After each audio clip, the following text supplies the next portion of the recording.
নমস্কার। আজকের কল্পকাহিনী আরও ভয়ঙ্কর। বাণগড়ের পটভূমিকায়, নাম বাণগড়ের মুখোশ। এর কুশীলব প্রফেসর অরবিন্দ সেন, 64 বছর বয়স, সিনিয়র আর্কিওলজিস্ট। একজন তরুণ আর্কিওলজিস্ট নাম জিমুদবাহন দত্ত, আর গঙ্গারামপুরের স্কুলের ইতিহাসে শিক্ষিকা নন্দিনী চৌধুরী, ওনার অ্যাসিস্ট্যান্ট।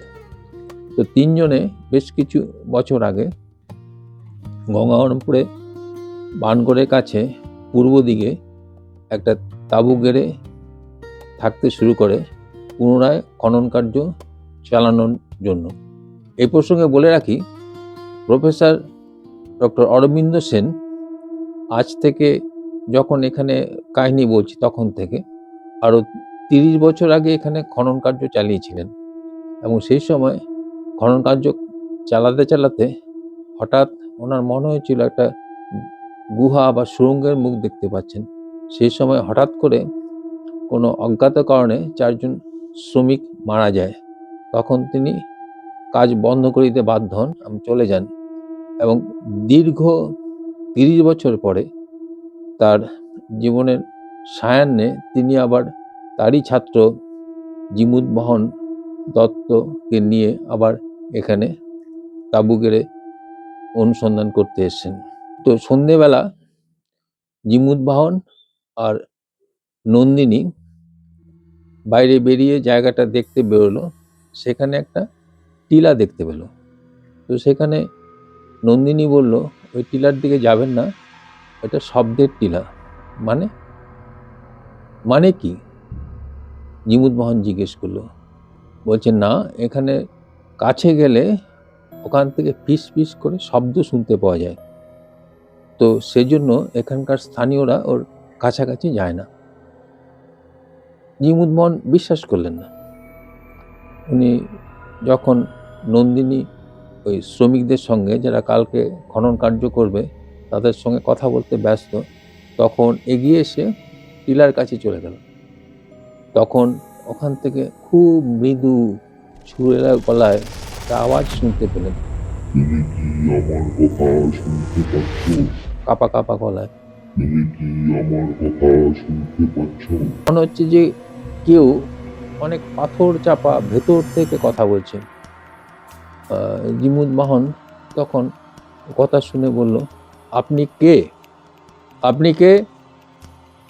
শব্দ থেমে গেল। জিমুদবাহন ওই শব্দের টিলার থেকে নিচে নেমে আসলো। তখন নন্দিনী তাকে জিজ্ঞেস করলো, আপনি কি কোনো শব্দ শুনতে পেয়েছেন? তখন বলল, হ্যাঁ, আমি শুনতে পেয়েছি। আপনি কোনো উত্তর দেননি তো? ভয়ার্ত গলায় বলল নন্দিনী। বলল, কেন? বলছে, না, ওরা কারো উত্তরের অপেক্ষায় আছে। তারা খোঁজ করছে কেউ ওদের কথার উত্তর দেয় কিনা। সেই উত্তর দিলে যে কি হবে সেটা আমরা জানি না। জিমুদবাহন দুদিকে মাথা নাড়ল। নন্দিনী আশ্বস্ত হলো। তারপরে তারা ফিরে এসে তাঁবুর মধ্যে আছে। তো রাত্রিবেলা একটা ঘোড়ার পায়ের শব্দ শুনে জিমুদবাহন বাইরে বেরিয়ে আসলো। বেরিয়ে এসে দেখে একটা কালো ঘোড়া, তার উপরে সওয়ার একজন গৈরিক বস্ত্র পরিহিত অশ্বারোহী। তার গলায় রুদ্রাক্ষের মালা, হাতে রুদ্রাক্ষের মালা, কপালে লাল টিপ, আর হাতে ত্রিশূল জাতীয় কিছু। সে বলল, তুমি আজ 1000 বছর পরে আমাদের ডাকে সাড়া দিয়েছো। এসো, তুমি আমাদের মধ্যে এসো। বলে তাকে ডাকলো। জিমুদবাহন ভয়ের চোটে বলে উঠল, না না না না না, তুমি কে? তুমি যাও যাও যাও। হঠাৎ করে সেই দৃশ্য মিলিয়ে গেল, আর কাউকে দেখা গেল না।